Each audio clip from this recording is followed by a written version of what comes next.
बहुत हो गई जुल्म की इंतहा। अब जो होना था हो गया। इसराइल ने जितनी कोशिशें करनी थी कर ली। अब इसराइल के हार का वक्त आ गया है, उसकी मौत का वक्त आ गया है।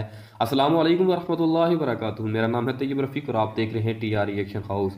कितने दिनों तक जो है फ़लस्तीन के मुसलमानों की लाशें पड़ी रही मगर उनमें से बदबू नहीं आई। जैसा कि आपने देखा भी होगा, न्यूज़ चैनल पर सर्च की होगी, मुख्तलिफ चैनल्स पर आपने देखा होगा। मुसलमान की तो ये शान है और शहीद की तो और ज़्यादा शान होती है। मगर आप अभी जाके नेट पर सर्च करें, यूट्यूब सर्च करें। हालांकि आज मैं आपको इसी वीडियो में आपके भाई बताएंगे कि इस वीडियो में कि जो यहूदी हैं उनकी लाशों से बदबू आ रही है। क्यों आ रही है? क्योंकि वो यहूदी हैं, वो नाहक पर हैं और वो मुसलमानों पर जुल्म कर रहे हैं। आए पहले इस वीडियो को देखते हैं और फिर बात। शहीदों की लाश से कभी बदबू नहीं आती, हमारे दादा कहा करते थे। और हमने ये वीडियोस में देखा भी था, सुना भी था, कहानियों में भी ये सुना था। लेकिन आज हम देख रहे हैं। हमने वाक़ए करबला में ये बात सुनी थी कि शहीदों के लाशों से खुशबू थी। करबला के चारों तरफ फ़िज़ा में खुशबू ही खुशबू थी। हमारे आपके खून में बदबू आती है। कोई लाश पड़ी हो, 1 घंटे के बाद बदबू आना शुरू होती है। लेकिन शहीदों की क्या बात है भाई, पहचान ही अलग है। मेरे दोस्तों, गाज़ा की बात बाद में करूँगा। क्या आपको मालूम है कि दर्जनों जो यहूदी सैनिक, इज़राइल के सैनिक मारे गए हैं गज़ा के अंदर, बिल्कुल -डिग्री टेम्परेचर के ख़तरनाक रेफ्रिजरेटर में उनके जिस्म को, उनकी लाशों को रखने के बाद भी बदबू आ रही है। ऐसी बदबू की चारों तरफ उसके खड़ा होना मुश्किल है। इज़राइल के सीनियर कर्नल कमांडर इस बात को खुद चीख चीख कर बता रहा है, एक्सप्लेन कर रहा है कि इतनी बड़ी फ्रिज हमको दी हुई है और उसके अंदर लाशें हैं, और लाशें वो जो अभी कुछ देर पहले जिंदा थे। कुछ ही घंटों में इनकी लाश से सड़ी हुई बदबू आ रही है। सुनिए, हस्बी अल्लाह नेमल वकील।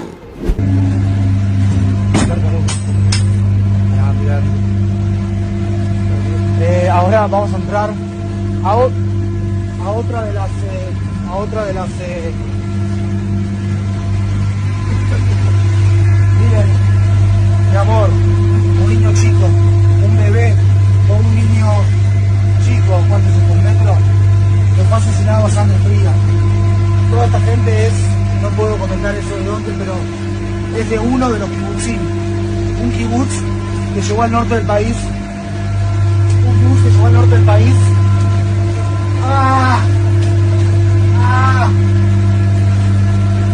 Llegó al norte del país, que llegó al sur del país hace años, transformaron el desierto en campos florecientes, porque estaba allí en la zona del norte del desierto israelí, y construyeron, le dieron al mundo tecnología para frenar con la desertificación, agrotecnologías que saque Israel para todo el mundo, construyendo el futuro del mundo para darle de comer।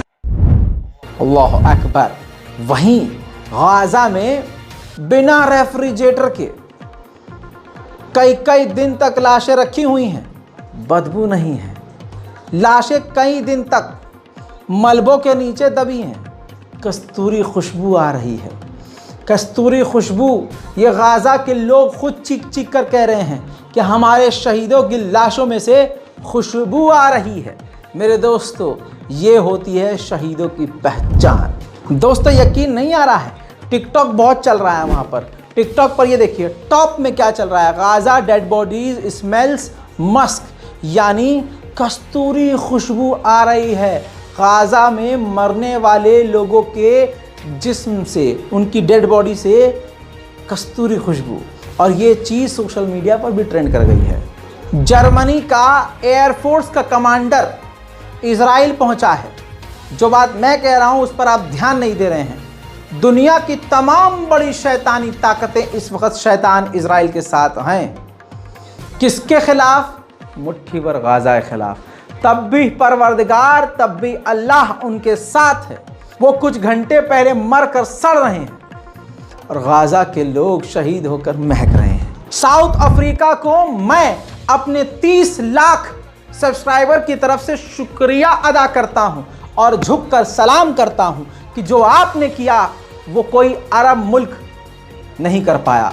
अरब मुल्क सिर्फ हिजड़ों की तरह तालियां बजा रहा है। सुनिए दोस्तों, दिल खुश हो जाएगा। साउथ अफ्रीका ने सिर्फ अपना एम्बेसडर नहीं बुलाया है, साउथ अफ्रीका ने अपने तमाम सरकारी अधिकारियों को उनके पूरे साजो सामान के साथ वापस बुला लिया और कहा कि ये अंतर्राष्ट्रीय लेवल पर इंटरनेशनल कम्युनिटी के सामने टेबल के नीचे खुल्लम खुल्ला जेनोसाइड चल रहा है और इस दौर में ये एक्सेप्ट हम नहीं कर सकते। ये कहते हुए इजराइल से पूरी तरह से रिश्ते नाते खत्म कर दिए हैं साउथ अफ्रीका ने। सलाम हो। हमास को निकालने की धमकी इजराइल दे रहा है कि गाजा से मिटा देंगे या निकल जाओ तुम खुद, और तुम्हारे गाजा को हम दूसरों को दे देंगे। हमास का बयान यह आया है कि हमें एक्सेप्ट नहीं है कि हम किसी और सरकार की कठपुतली बने और हम गजा में ही रहेंगे। अमेरिका ने खुद बताया है कि हमारे 45 अमेरिकी सैनिक बुरी तरह से घायल हुए हैं जो इराक और सीरिया में अमेरिकी बेसिस पर हमले हुए हैं, और इस वीकेंड में जो अभी गुजरा है इस पर सबसे ज्यादा हमले हुए हैं। उधर इजिप्ट के ग्राउंड पर, बॉर्डर पर यूएई, गद्दार यूएई ने अस्पताल बनाया है और जहाज के जरिए इजिप्ट ह्यूमैनिटेरियन एड भेजी है। मैं खुद गाजा के लोगों से अपील करूंगा कि कम से कम यूएई की कोई सुविधा ना ले। अल अक्सा फ्लड ऑपरेशन के नाम से यमन में जबरदस्त मीटिंग हुई है। अंसारुल्लाह के लड़ाकों के साथ साथ कई संगठन इस मीटिंग में शामिल हुए।